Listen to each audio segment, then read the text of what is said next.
Now, we all know that the British are coming to hell let loose. We've got this roadmap here, which was given to us on the 27th of July 2021. But what if I told you that sometime after releasing this roadmap, the developers were all like,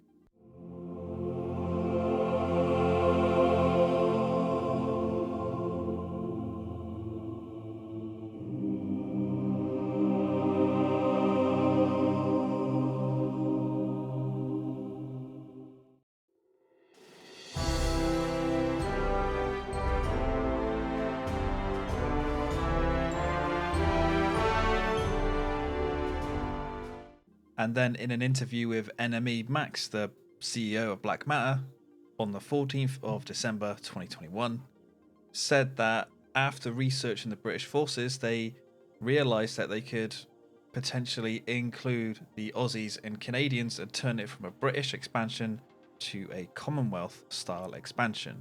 And his quote is, "We might look at it as a Commonwealth expansion. It lets us be a little bit flexible in terms of the breadth of battles that we tackle, and it might even allow us to include the Aussies and Canadians."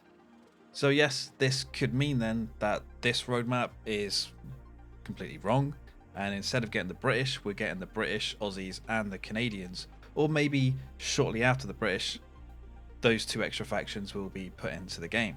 In the same article, Max has also said that the upcoming faction may have a unique twist that distinguishes it from existing forces. Now, I have no idea what this twist is. I kinda hope it's the suggestion I gave to the devs in terms of the British revive mechanic, where they use a teapot full of tea to pour onto a down soldier to revive them, because that is pretty much historically accurate for the British forces.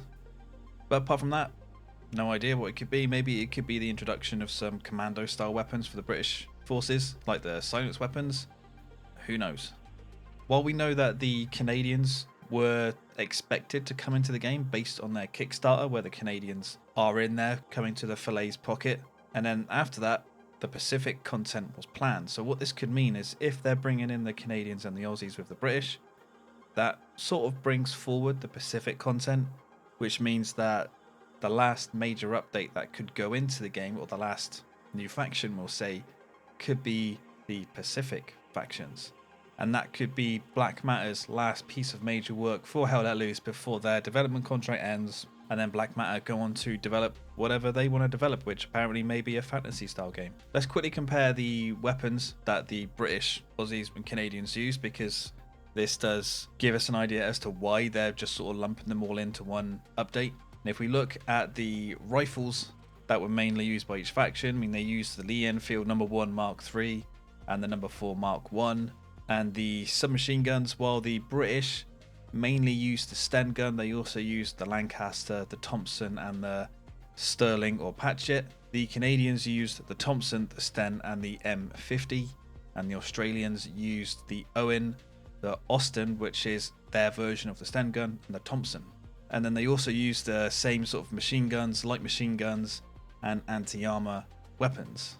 Also, their uniforms are pretty similar, so I can understand why instead of separating these factions into separate updates, they could just put them all into one area. And then that means that with future maps, they can look at pretty much everywhere where these three factions fought, which would be pretty cool.